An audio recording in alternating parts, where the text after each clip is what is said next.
Welcome back for the second episode of the DE Cowboys Podcast with your hosts, C, Chucky P, and additional host, Mace, here. So, we're here to break down the latest on the Cowboys.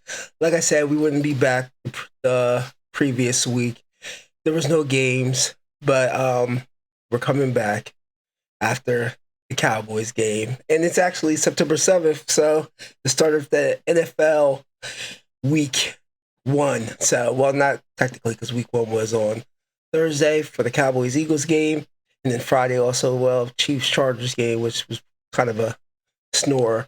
But a lot has happened since then. And I know the last episode we have talked about Micah Parsons, and we thought a deal would get done. I don't think. Did we even talk about trade possibilities? No. I don't think we talked about trade possibilities because I thought that was. I think we talked that he was going to either sit out or they're going to pay him. Yeah, we said probably wasn't going to be, maybe not be available first week or so, but. Mm-hmm.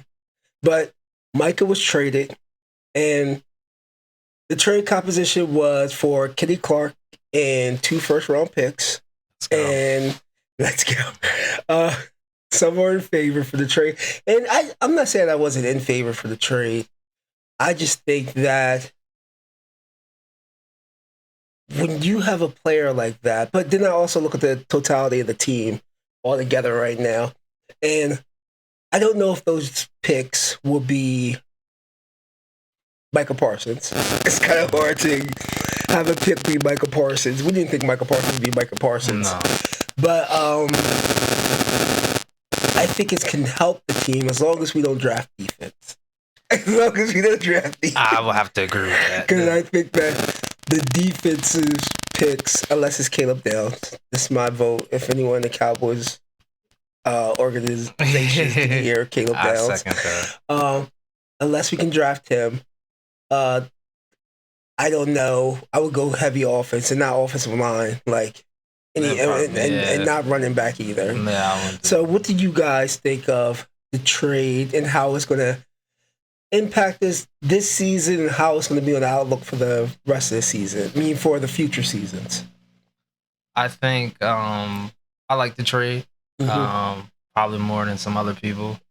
I agree with Jerry. Time to do something different. I love Micah. He's top 2 edge rusher in the league, but it's time to do something different. So for this season, it's probably not going to help out a lot. Kenny Clark's going to help out. I thought that they did. We'll get into that later, but I thought, that's going to help out. But for the season, we're going to see who we have on the team, especially on defense. And I agree with the picks. I think that they should probably be offensive picks. And defense is stay away from the defensive line if you do draft defense. Do defensive backs or linebackers. or linebackers. Mace, what you think about it? For me, it's just a change of culture. Okay. Something to shake the team up. It's time. It's time for these other guys to play. Everybody's getting paid. Okay. So it's time for these other guys. I like that perspective. Michael was doing all the work. He was doing all the heavy lifting. And you've seen it week 1. Like, these guys got to play. They have to play. It's not for people just sitting there getting paid. Yeah. So do you think that Micah was because there was stories coming out that he wasn't a necessary cancer, but he was kind of a detriment to the team? I wouldn't say detriment. I think he was a gap stopper in the sense of progression. He takes a lot off your team in a lot of categories, so people think they can not play. Yeah, so they can show up. They can lean on him. And you've seen it week 1. People thought they could just show up, and it was pitch and catch. It was 7-on-7. Yeah. And Yeah. That's a good point, because when you have someone like that type of player, then the others were like, all right, Micah got it. Yeah. You ever have a homework assignment, it's a project with a group, and there's one person that's puts in most of the work, and and then you're like, I don't have to do as much as because the other person's doing it.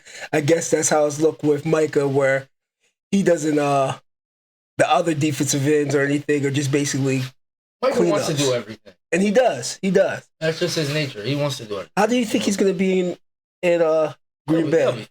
He'll be fine.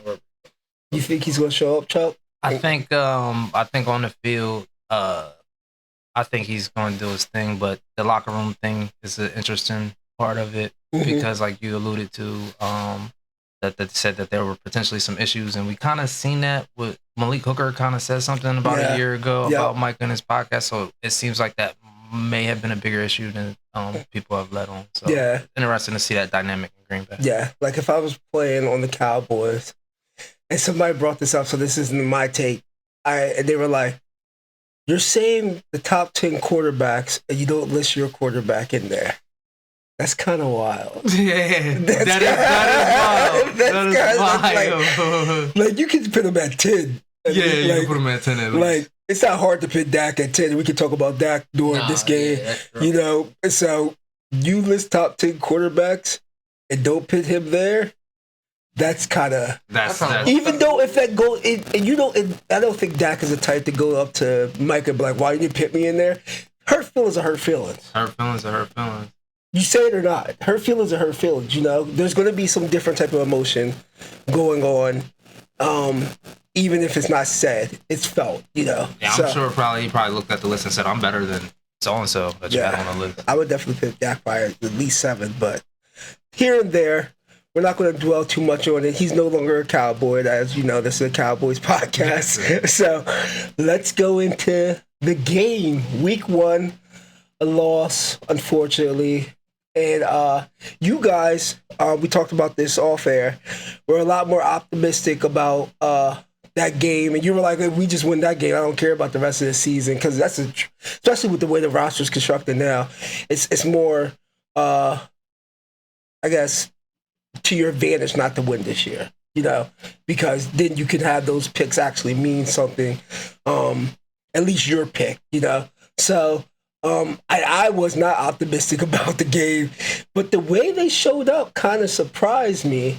But like when we were talking offline, you were like, Dak always shows up against NFC East, and he proved that. Week 1 last year. Yeah, so he definitely proved that. We're gonna talk quickly about the things that transpired in the beginning of the game. I would call it Spitgate. So, what do you guys think? How did that impact the game, or did it at all? Do you think we would have handled Jalen Carter, or do you think he would have probably helped the Eagles even more to seal the victory? He definitely would have been. He would have helped them in the game. I wasn't mad to see him. Yeah. Not to say that necessarily, because different variables equal different outcomes. So not to say that he was in there that they would have still won. They could have lost with him being there, but we never know. But I think it definitely hurt him. Yeah. I think it would have definitely been possibly. I don't want to say like you're saying that it would have been a different outcome, but he's a good player. I'm not going to hate on him, even though he's a bird. He's a good player, so he definitely would have helped them. Maybe still be the same outcome, but would have probably slowed down the run game a little bit more and have that presence with a pass rusher. Because what I'm about to go to next is Dak in the passing game, and the numbers aren't glossy or great or anything like that, but the passing game I think was efficient. Yeah, I thought Dak was throwing the ball really well. Yeah. I thought he was very accurate. Yeah. And that's what you want to see out of your quarterback. Yeah, like more than the previous years, he seemed to be placing the ball where it needed to be and not like waiting to see it open, like passing with anticipation, like throwing people open. That's a big thing they would say is throwing people open is the quarterback able to not just throw it when they see him open, but getting that player to create that space for them to be open. And I think Dak did that a lot. I think just the players didn't make the plays. Absolutely. I think the players didn't make the plays. But if we had to highlight one, I don't want to highlight one player. Let's go through a couple moments. I'll give you guys one of my moments that I think kind of changed the outcome of the game is when Miles Sanders didn't score. 100%. And he got caught. 1,000%. Yeah. Caught by a linebacker. All the way on the opposite side of the field. Well, why are you an NFL running back if you can't run a linebacker? Yeah. And you're supposed to be like a speed guy, too. I think he got so comfortable. He's like looking at the Jumbotron and like, I'm about to score my old team. I'm from here. And the next series of that came with him fumbling, which was a huge that was game the only momentum. Was that the only turnover in the game? Yeah. I think that was the only turnover in the game. Turnovers correlate the wins. Yeah. And losses. Yeah, I think that was like a shift because I think offense, we were doing our thing, you know? And I think that the Eagles were probably surprised about, our defense wasn't super great. Our defense was terrible. It wasn't super great. But I think we were able to contain who we thought would be the issue, which was Saquon and A.J. Brown. And it seemed like Jalen Hurts had to be just a running back out there, basically, you know. And that's what I think changed the game of him picking up those extra yards. What was our spies doing? Did we have a spy? Like, dude, I didn't have a spy. Was there a spy? Like, he should be spied all the time. The whole time. That should be a part of the game plan. And and I'm not saying Eberflus is a bad coach because I don't think I think he's a good defensive coordinator.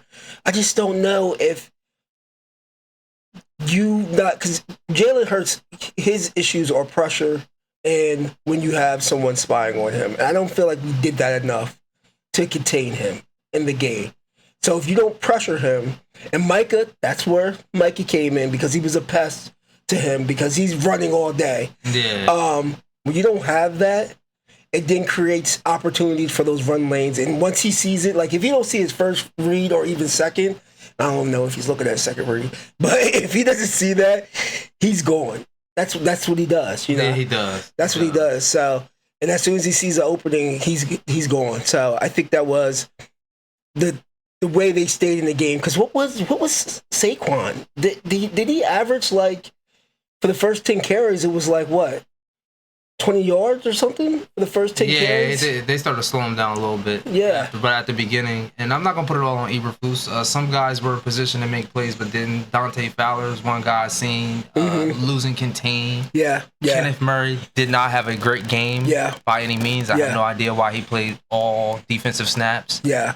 And Jack Sanborn looked like he could use some work too. Yeah. So those free agents that came in, these guys got to step it up. That's your first round picks.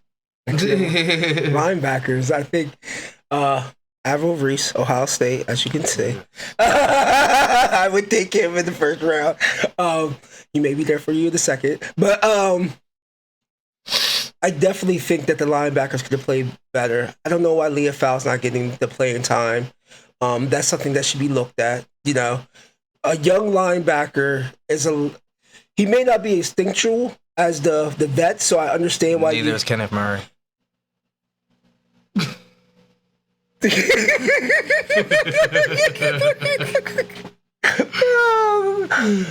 Murray didn't have a great game. He didn't have a great game. No instinct. Athletic. He's athletic guy. He didn't have a great game. The football instinct. I'm hoping he can do better next game. And and this goes back to we watch college football a lot. That's it. I think college football is probably one of the purest forms of football, so we watch it a lot. And we weren't fans of him coming out of Oklahoma. No. And I didn't understand the hype of him coming out of Oklahoma, and he didn't perform and when he was with Tennessee like that. Nope, or with the Chargers. Yeah, but I don't know. He must be very good in the classroom. I think communication. He's the one calling the signals. He has the helmet. He's calling the signals. So he's obviously probably a smart player. Yeah. But just the football instincts aren't there. And when you're a coach and you want someone out there on the field, sometimes you're like, I know he's gonna know it. He's gonna know it. But then you have to also think, this young guy, he may not know it, but he's gonna get there. You know, he's gonna get there. Mace, what do you think of the defense and how the performance went on the defensive side? They're terrible. Can't stop a soul. Do you think that's going to be and I saw this online. Do you think it said the Cowboys are now the NFC Bengals? Because I don't know if the Bengals really fixed their defense this offseason, but we're just going to have to score those two receivers 30 points a game or 40 points a game to win any games this year, you know? Even then, you still might lose. That's a great analogy. Yeah. Because before I flip it over to the offensive side, I know we talked about a little with Dak. Talk about the trade as well with Kenny Clark. And this is the numbers where when Kenny Clark was on the field, they were averaging 2.2 yards a carry. 2.2 yards a carry, which is extremely different from our norms when it comes to stopping the run for the Cowboys. So I wasn't really looking for Kenny Clark to have an impact like that, but I enjoyed it. You know, that he did have that impact of the ability to stop the run at that big of gap because he is a space eater. And to provide that is something that the Cowboys haven't seen in years. Yeah. Like Jay Ratliff years, you know, going back to those times, you know. So I enjoyed that aspect of him. Hopefully he can maintain when we get these young cats the next couple years. Yeah, hopefully he can be a veteran guy. Yeah, but I'm sorry. He's not Mozzie. I'm sorry, he's not Mozzie. And then let's talk about the inactives real quick before we go to offense. Jadon Blue not playing. I don't especially after the Miles Sandler getting caught from behind and fumble. Him not playing, which is surprising because Jerry likes his rookies that he wants to see them, and then Mozzie still being on the team and being inactive. I don't understand it. That the Mozzie situation makes no sense. I don't understand it at all. It doesn't line up with doing the best for your team. If you know he's not going to play, what is he doing? Is he better than someone that's on another practice squad right now? A DT? Probably not, and there's probably somebody else at a different position that we could probably have on the roster. Yeah. We have a 7th round pick that's being active and playing over Mozzie. Rookie 7th round pick. Yes. So that's all you need to know. I think they may have wanted to traded him, but nobody wasn't real takers. Nobody. And this comes back. John Harbaugh. Nobody. But I think Jerry doesn't want to give up because it looks bad when you make a decision to draft someone to cut your 1st round pick like that. I know. What's the last 1st round pick we cut? Didn't you cut Taco? Oh, we did cut Taco. We did. Another team up north guy. We did cut Taco. Wait, did we cut him in his last year, or did we just not re-sign him, or we cut him? I think we ended up cutting him because I remember him signing with the Chiefs that season. So we did cut Taco.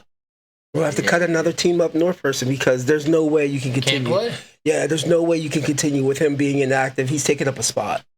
Yeah. He's taking up a spot at 53 for no reason, you know. So definitely have to make some changes in that area. But let's go to the offensive side. We talked about the Miles Sanders. Let's talk about the other running back. I was kind of impressed with Williams. He shocked me because I was down on him. Not bad, but I was just like, why is this guy not playing in preseason? He came off a torn ACL a couple years ago. We need to see something. But he kind of showed up a little. He was physical. He ran hard. He ran downhill. I like what I saw from Williams. Yeah, and I think that we need to have that other Williams and Blue, right? From what I seen Blue in college, because I didn't really see a lot. That's what you need to be able to. Once somebody's beating up that defense so much, and you can then have someone that comes in there bursty like that, that throws off the balance of defenses, you know. To your point, not to cut you off. No, go ahead. I seen that with the Miles Sanders run. They were giving Javonte the ball. Mm-hmm. He was being physical. Then that's when they put Sanders in. He broke that big run. So I completely agree with you. Yeah. So that I think we're not taking full advantage of that, but I'm very happy with currently today. This is week 1, so we can be dramatic as possible. Things can change, and we'll be dramatic again. But that wasn't a bad pickup. Sean Payton didn't lie to Jerry, because I know Sean Payton told Jerry. Yeah. You know, and that was a pretty good pickup with Williams. What do you think, Mace? With Williams? He looked good. Yeah, yeah. So with Williams, and then also even though Pickens didn't have a great game, that's another pickup. I think he can do something going forward in the year. Throughout this year, it's just him getting the chemistry with Dak and everything going on. But I think people have to show up because Turpin didn't really show up. No. Ferguson really didn't show up. At all. Just got paid. It's when you have to just rely on one, and we expect CD, and this is what I'm talking about, we expect him to do what he did. He was dominant. I know what happened at the end of the game. He was dominant. Like, he's ridiculous out there. Besides Chase, CD is probably the best wide receiver in the league. I agree. Like, it's not even a race with Justin Jefferson anymore. Even though he's a quality, I'm not saying he's bad, but I'm just saying they don't have a quarterback. He'd be in the conversation. Yeah, exactly. Like, CD is taking where he's supposed to be, and he's wearing the 88 for a reason. Other people may not have lived up to that 88. Not saying Dez didn't live up to it because Dez was great at one moment in time, but CD is he's different than Dez. He's making all the plays. But when you rely on someone that much, that's where the Micah Parsons effect came in, where, all right, we relied on Micah. Dante Fowler gets a sack. Rely on Micah. Armstrong gets a sack. That didn't happen. No. Another play that I'm going to talk about, the Jake Ferguson touchdown. Oh. You can't throw a better ball. No. You know you're going to get hit on that ball. Dak is trying to protect you as best as possible on that route, But he's like, you're a big tight end, You can take that hit and still be able. The hit wasn't even going to be that impactful if you catch it and cradle it the way you're supposed to. But he saw him. He saw that safety. It was like, oh, this is going to be a hit. This is going to be a hit. And just dropped it. Let me ask you a question. From what I've seen, and I don't know, but it looks like the lack of planning in the preseason looks like, especially with the drops, all the drops and everything, it's just like, I feel like they didn't face live contact. So this was their first time really, somebody really about to hit me. Yeah. So like, that's why you see the Ferguson thing and stuff like this is the first time they really get, I'm about to get hit. Like, same with CD, like you catching, I'm about to, I feel like it was rust from that. And we talked about the last spot about them not playing preseason and how with football, especially of any other sports, you have to feel that you have to take those hits. Just even a drive, just to get that live contact. Like, okay, I'm ready for that, because it looked like a lot of those balls and stuff would have been completed if they were just they were thinking about getting hit. In my opinion, yeah. I think a lot of thinking about getting hit, and this I want to your guys' opinion because we're about to go into our picks. But we have to talk about the elephant in the room, the last drive, and the sequence of the 3 drops of CeeDee Lamb. Unfortunately, I'm not going to blame him too much on the last drop because that would have been an amazing catch, and CD has made amazing catches like that before.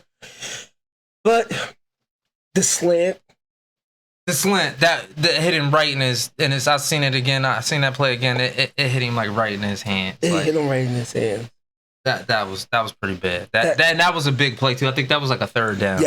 Yes, and then that post route. The post route was killer. The post route. I think the post route was worse than the slant because when I went back and watched it, because I'm watching the replays over, then I'm watching online the game film. It hit him like Dak dropped a dime. He dropped it. You know what that pass reminded me of? Of the Cole Beasley Giants pass that Dak, even though he didn't roll out like that, Dak rolled out and just dropped it in there. And it's like the only thing you had to do is you can body catch that. And I was just like, I can't believe he dropped it. No one was hitting him either. There wasn't a safety over the top. No. That changes the game there. That was a backbreaker. That was a backbreaker. And like I said, the last one, he could have made it. He should make it. That's a tough catch. That's a tough catch. So I really call it 2 drops. I don't really call it 3 drops because the last one was a tough catch.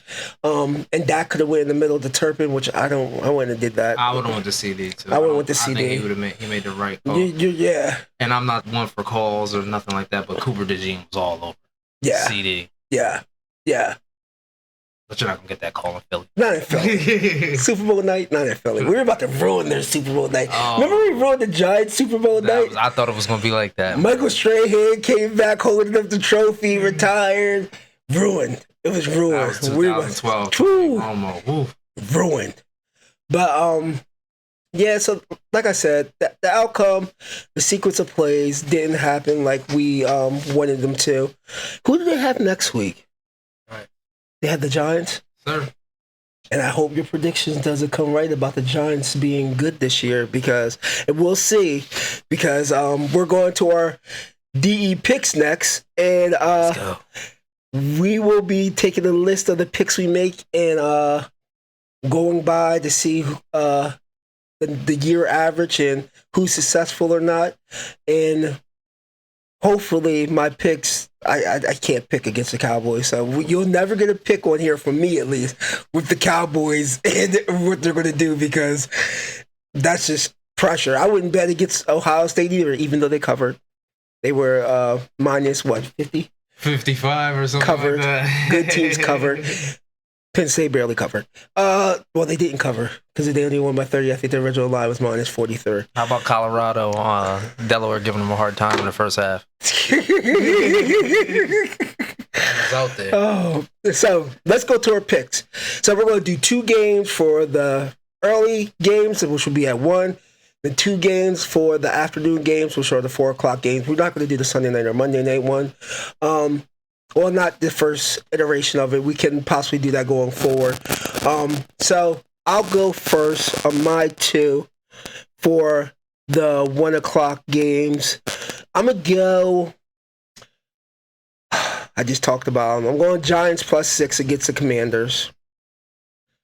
And then I'm going the Bengals.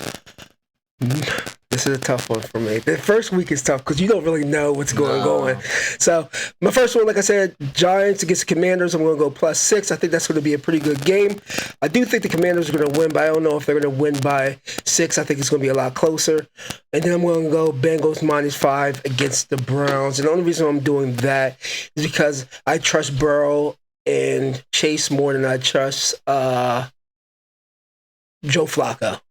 And they don't want to play Shador, which is their fault. Yeah, so exactly. So that's why I'm going with that. Even though Myles Garrett, and we actually went to the game last year in Cleveland, our tradition when Cowboys play the Browns, or maybe next time Cincinnati. Ooh, I would like that. I think that's next year.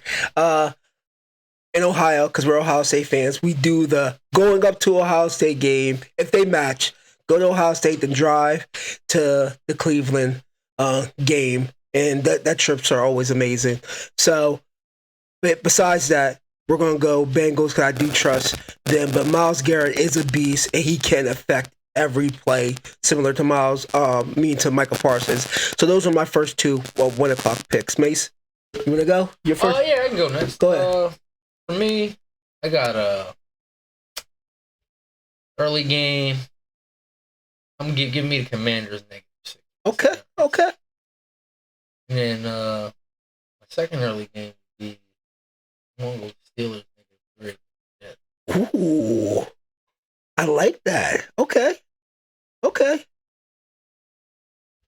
And you want to explain any why, or you just want to feel? I think Aaron Rodgers is gonna light them up. Okay. And Commanders were good last year. We don't know what the Giants got, so Okay. I'm more leaning to the high hand. Okay. Go ahead, Chuck. Okay. I got the these spreads are crazy. It's a lot of road favorites, divisional games, road favorites. Vegas is up to something this week. But I got the Giants plus 6 on the road against the Commanders. He's right. Commanders are the hot hand, but I think the Giants are kind of being overlooked in the division a little bit. So we'll see what they got. Then I also have Tampa on the road, minus 1.5 against the Atlanta Falcons. Falcons got to show me something before I start backing them. Have a young team. but in Tampa is pretty good. Mecca Ibuka. Let's go. Yo, that's a good game. I like both of your games. The Steelers one, I was scared to do that. I'm glad you pulled the trigger based on that. And I was thinking about the Tampa one, but I'm worried because all the hype, and I listen to the hype too much, of Atlanta and the quarterback, the young quarterback, the wide receiver, Drake London, and the running back. I have something coming out of Atlanta is that I think Kyle Pitts is going to do way more this year. Hopefully he's not OJ. The annual Kyle Pitts. Hopefully he's not OJ Howard. Remember OJ Howard? I remember. We should have drafted him. He was nasty and he did nothing ever. Yeah. But and he played for Tampa. I correlate Kyle Pitts to OJ Howard because the best tight end come out since whoever, they never really showed up like that. But I like both of those picks that you have, and we're opposite base is going to go with the Washington -6, and then the Steelers -3, chucking me a line on the Giants +6, but then I took the Cincinnati Bengals -5, and Chuck took the Tampa Bay -1. So those are our early 1 o'clock games, and we'll keep track of those throughout the season. The 4 o'clock games. So I'm going to go Green Bay -2. Against Detroit. The reason why I want Dan Campbell to have to show up, prove to me that you can do it without those two coordinators that you have. Aaron Glenn is now the Jets head coach, and Ben Johnson is now the Bears head coach. So I need you to prove to me you can do it. I want to see it. So I'm going Green Bay because their staff has been pretty locked in, and they paid a lot of people this year. They paid a lot of people. They're all in. When Jerry Jones said all in, the Green Bay is doing. Yeah, so they have to show up. It's a lot of pressure on Green Bay, so they have to show up. Their wide receiver core scares me. They scare me a little because they're going to lean on the rookies, basically. But young player. Yeah, so, but we'll see if Jordan Love can get it done. Then my other game is the Rams and Texans. I like the Rams, but I'm going to go Texans, and I may be too biased on this. Texans +3 because CJ Stroud, I'm a fan, of course. And a lot of Buckeyes bias. Yeah, so hopefully he can show up to some extent better than he did the previous year. I know he was hurt a little, but hopefully that transpires to him showing up this game, and it's in a dome, and I trust CJ in the dome. So, plus he's going back home to Cali. Yes. He's a Cali kid. He's going to probably have a lot of family. That, if you can't tell, that's also my pick too. Yeah, so I think that's going to be a good game and a good challenge for them. So those are mine. So Chuck, you can go next. Yeah, he already broke down the Texans. I agree with everything he said. Texans +3 on the road against the Rams. That should be a good game. Probably the game of the week in my opinion. Yeah. And then I have Seattle at home +1.5 against the 49ers. 49ers are one of the oldest teams becoming one of the oldest teams in the league. This is a divisional game on the road. Seattle's a tough place to play. I'm not a big Darnold fan, but again, Buckeye bias. Jackson Smith and Jigba. They're going to do a lot. Cooper Kupp. Seattle's going to run the ball, and they have a good defense. So. Yeah. That's it. They have a defensive coach, and I think he doesn't give enough credit because he made that Ravens defense really good. Yeah, and he wasn't he at Team Up North for a little bit. Yeah. So I think that that's going to be a good game. They're going to show. This is his second year, and the system should be implemented now with that defense. I don't think they're talking enough about Seattle's defense, but good pick. Go ahead, Mace. For me, I have I'm going to go Lions. Okay. Against the Packers. I've been on my real deals for about 3 years now. Right. I believe in the Lions. And give me Monday night with the Vikings. Okay, so you're picking the Monday night one. So you're taking the Monday night with the Vikings -1. And what do you like about the Vikings? I just like J. Jeff. I think he's a monster. He's one of the best. As we said, there's no stop. Okay. And that quarterback before he got hurt last year in the preseason as well. So I'm hoping he picks up right. Yeah, I hate to think that he was balling for him being a Team Up North. But I can't hate. He was doing his thing. Yeah, no, I agree. So Mace is taking the Monday night game against the Vikings, with the Justin Jefferson coming to town against the Bears. That should be a great game. That's a great game, actually. And also taking Detroit Lions, so he's going against me again, +2. And Chuck will be taking Houston with me, +3 against the Rams.